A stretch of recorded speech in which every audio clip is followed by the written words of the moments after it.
Harcèlement sexuel, agression sexuelle, viol. De quoi s'agit-il ? Le harcèlement sexuel est un comportement à connotation sexuelle imposé à une personne de manière répétée, au moins 2 fois.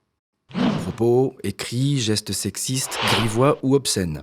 Ou le fait de faire pression, même une seule fois, sur une personne dans le but d'obtenir des actes sexuels. C'est ce qui est couramment appelé chantage sexuel. Imposition d'actes sexuels en échange d'un emploi, d'une promotion ou au contraire pour éviter des sanctions. L'agression sexuelle. Attouchement, caresse de nature sexuelle, commis avec violence, contrainte, menace ou surprise.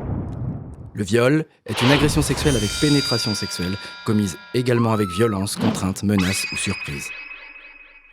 Dans l'enseignement supérieur et la recherche, est-on à l'abri du harcèlement sexuel et des violences sexuelles ? Non. Les relations pédagogiques bilatérales et les relations de dépendance, par exemple pour le suivi d'un mémoire ou la direction d'une thèse, accroissent les risques d'abus de pouvoir et donc de harcèlement sexuel. La vie étudiante comporte elle aussi des risques. La cohabitation en résidence étudiante, les soirées trop arrosées, l'usage de drogue constituent des situations qui peuvent générer des violences sexistes et sexuelles. Le harcèlement peut commencer ou se poursuivre à distance, par mail ou sur les réseaux sociaux. Par exemple, on parle alors de cyberharcèlement. Les violences sexuelles se retrouvent dans les mêmes proportions dans tous les milieux sociaux.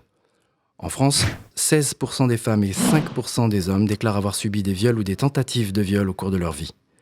Les femmes âgées de moins de 25 ans sont plus souvent victimes de harcèlement sexuel.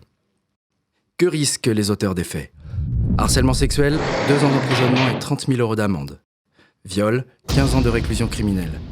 Autres agressions sexuelles, 5 ans d'emprisonnement et 75 000 € d'amende.